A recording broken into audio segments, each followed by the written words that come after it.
Hi friends. అవని అయితే తన తండ్రి చక్రధర్ దగ్గరికి వస్తుంది.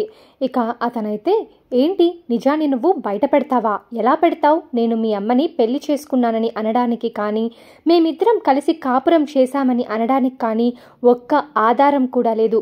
పోనీ మేం కాపురం చేసి పిల్లల్ని కన్నామని నిరూపించారే అనుకో, అప్పుడు అది అక్రమ సంబంధమే అని అందరికీ తెలిసిపోతుంది. అవమానంతో తలదించుకోవాల్సింది మీ అమ్మ తప్ప నేను కాదు అని అంటాడు చక్రధర్.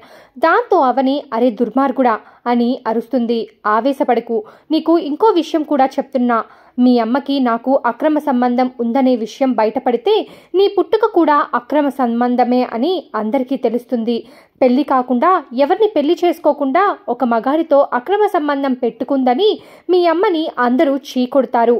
అంతేకాదు, నీ పుట్టుక కూడా సక్రమం కాదని, నువ్వు ఒక బజారు దానికి పుట్టిన దానివని నీ గురించి అందరూ నీచంగా మాట్లాడుకుంటారు. నిన్ను మీ అమ్మని నీచంగా చూస్తారు అని నవ్వుతూ ఉంటాడు చక్రధర్. దాంతో అవని ఆవేశంగా వాడి పీక పట్టుకొని, నువ్వు మనిషివా మృగానివా అని అంటుంది. నువ్వు ఏమనుకున్నా పర్లేదు అని అంటాడు చక్రధర్. రే, ఇది జైలు కాబట్టి బతికిపోయావు, లేదంటే నిన్ను ఇక్కడే నరికేసి నేను కూడా జైలుకి వచ్చేదాన్ని.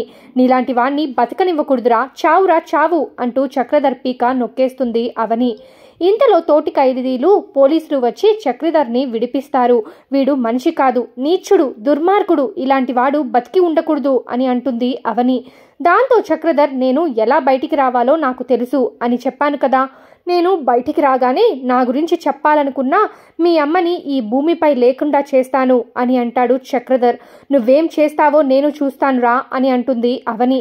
చేసిన శపథాలు చాలే కానీ వెళ్ళమ్మా వెళ్ళు అని అవనిని పంపించేస్తారు పోలీసులు. ఇక ఇంటికి వచ్చిన తర్వాత జరిగిన దాన్ని తలుచుకొని అవని కన్నీళ్లు పెట్టుకుంటూ ఉంటుంది. ఇంతలో అక్షయ్ వచ్చి, ఏమైంది అవని, ఎందుకు ఏడుస్తున్నావు అని అడుగుతాడు. ఏం లేదండి, మా అమ్మ కోసమే అని అంటుంది అవని. మీ అమ్మకి నేను ఉన్నాను అవని, ఏ లోటు లేకుండా నేను చూసుకుంటాను అని అంటాడు అక్షయ్. అయినా నువ్వేం నాకు నచ్చడం లేదవని, ఎప్పుడు మీ అమ్మ గురించి, ఈ ఇంటి గురించి తప్పితే నా గురించి ఆలోచించడం లేదు. నా గురించి ఆలోచించకపోవడం తప్పే కదా అని అంటుంది అవని. ఏం ఆలోచించాలి అని అవని అడిగితే, తెలియదా? నీకు తెలియనప్పుడు నేనైనా చెప్పాలి కదా అంటూ అవనితో రొమాన్స్ స్టార్ట్ చేస్తాడు. ఇక సరిగ్గా ఇద్దరు ముద్దు పెట్టుకునేసరికి నాన్న అంటూ ఆరాధ్య వచ్చేస్తుంది. కూతుర్ని చూడగానే డీలా పడిపోతాడు అక్షయ్. ఏంటి నాన్న, ఏదో డిస్టర్బ్లో ఉన్నారు అని అడుగుతుంది ఆరాధ్య. కావాలనుకున్నది దొరకనప్పుడు మీ నాన్న డిస్టర్బ్ అవుతారు కదా అని అంటుంది అవని. ఏం కావాలనుకున్నారు నాన్న, ఎందుకు డిసప్పాయింట్మెంట్ అయ్యారు అని, ఏం దొరకలేదు మీకు అని అడుగుతుంది ఆరాధ్య. అది ముద్దు అనేస్తాడు అక్షయ్. నేను ఇస్తారా అంటూ అక్షయ్కి ముద్దు ఇస్తుంది ఆరాధ్య. ఇప్పుడు ఓకేనా అని ఆరాధ్య అనడంతో అవని వైపు చూసిన అక్షయ్, ఈ రోజుకి దీంతో సరిపెట్టుకుంటాన్లే అని అంటాడు.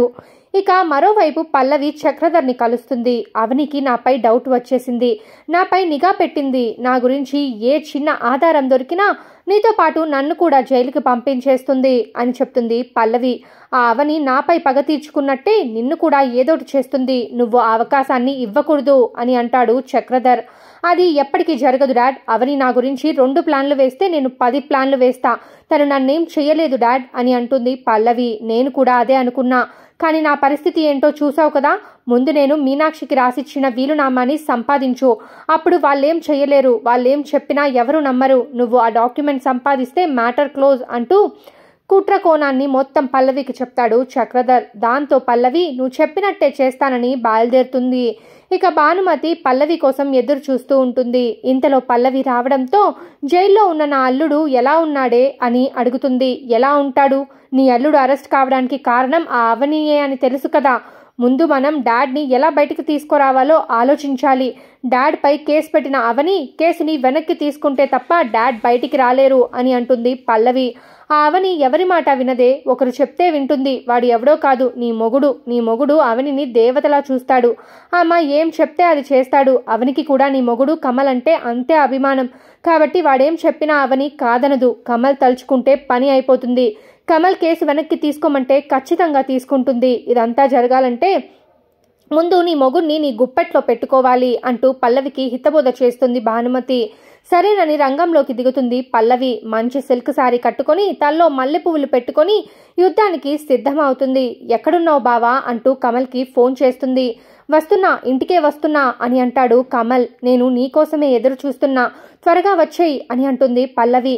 సరే సరే అని అంటాడు కమల్.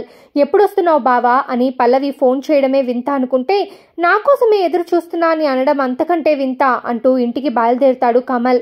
అమ్మమ్మ చెప్పినట్టుగా నా మొగుడిని నా గుప్పెట్లో పెట్టుకుంటే అవనిని ఆట ఆడిచొచ్చని అనుకుంటూ ఉంటుంది పల్లవి.